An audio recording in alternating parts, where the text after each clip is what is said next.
day. Graduation na ni Angge. Graduation na ni Angge. It's already 5 a.m. in the morning kaya umalis na kami guys. And ang call time kasi namin is 7 a.m. So sabi ko dapat 5 a.m. is nakaalis na kami sa bahay. Rin ako nagsuot ng aking toga with my cute dress on. Ang ganda ng dress ko guys. For me ang ganda ng dress ko kasi hindulma talaga yan para sa akin. Na para bang sexy siya. Woo! Kasama ko nga pala yan si mama guys kasi pag si papa yung kasama ko baka hindi pa tapos or hindi pa nagsisimula yung event, umuwi na yun. Sobrang mainipin kasi ni papa guys. Kaya rin ba aminin nyo mainipin yung mga papa natin. Hindi naman lahat, pero diba mostly talaga. Siguro after 10 to 15 minutes na pagpila sa labas, pinapasok na rin kami sa loob. Di na kami magkasama dyan ni mama kasi iba yung way ng mga magulang or mga parents. Doon sila sa kabila and dito naman kami. And ayun na nga, nakalimutan namin magsabihan ni mama kung saan kami magkikita kapag tapos ng event kasi wala siyang dalang cellphone guys. So mahirap pa talaga ako maghanap sa kanya.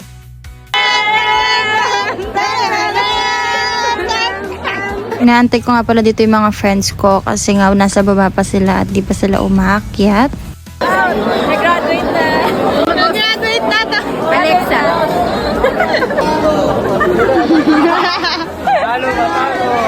Tapos na nga ayusin yung pila namin neto kaya pumunta kami o naglalakad na kami neto papasok doon sa pinaka-event. Di ko alam kung anong course yung naka-red na college hood dyan guys. Ay ang naka-red na yan. Sila kasi yung kasama namin doon sa F2 which is kung saan kami inayos yung pila namin. Anyway guys, kami yung morning session and dalawang session kasi yun, afternoon and morning.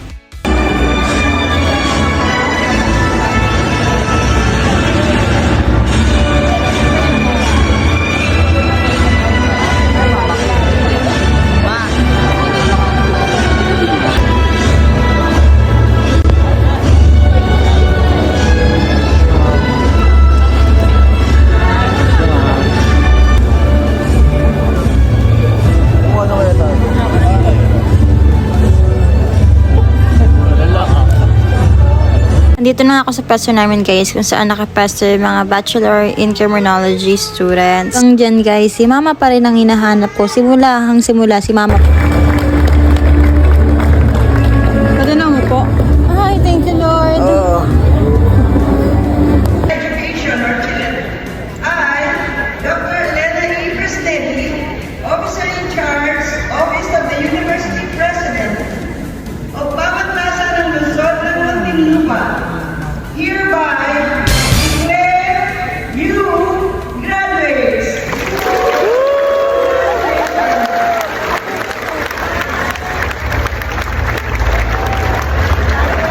Ikaw na walang sawang nagpapatuloy at nilalaban pa rin ang bawat umaga ay sapat ng patunay na nagtagumpay ka.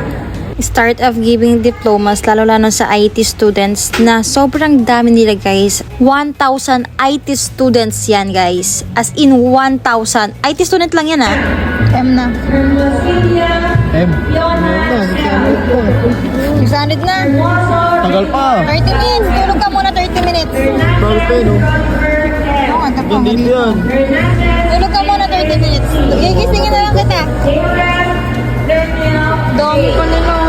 Wow! Kami nga pala yung last na course na binigyan ng diploma and pinapaayos na yung pila namin na to guys kasi pupunta na kami doon sa pinakapila kung saan pumipila para tuloy-tuloy na yung ago. Antonio Patino, Nacario Angelica Orsini. Sobrang bilis lang guys. Pag akit mo sa stage as in alis ka na agad. Parang 3 seconds lang ata yun. Christian Amasio, Palita no?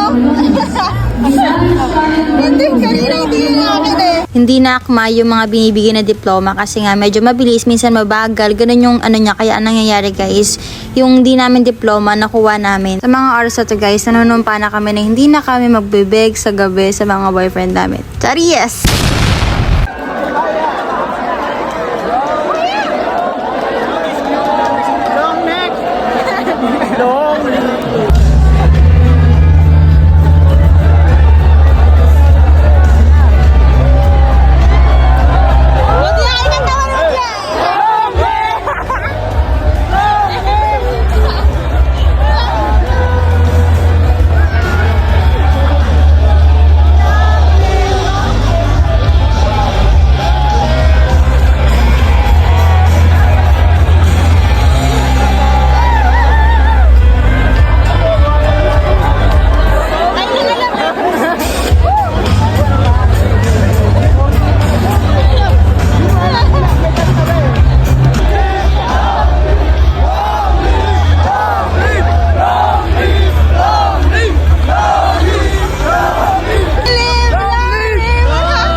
patapos na nga yung graduation na to, kaya nagsisipuntahan na yung ibang students sa kanilang mga kaibigan. Kaya ayan guys, malapit na matapos yung graduation.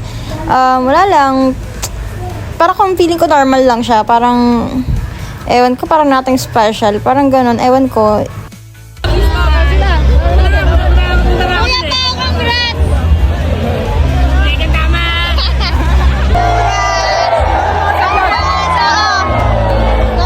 And yeah, tapos na nga yung event or tapos na nga yung graduation namin guys. Hinahanap ko na agad yan si mama guys. Kasi nga talagang hindi ko makita si mama kasi nga wala nga siyang cellphone na dala. So sabi ko, paano kayo magko-communicate dalawa kasi wala siyang cellphone and hindi ko alam kung nasan siya banda. Kaya hanap ako ng hanap sa kanya. After 1 year guys, nagkita na rin kami ni mama. Sobrang OA ng babae na yan. No? After 30 minutes or 1 hour ata nagkita na rin kami ni mama. Hindi kumain muna kami kasi gutom na talaga ako. Kaya rin nairita na ako dyan sobra. As in, sobrang gutom na ang babae na yan.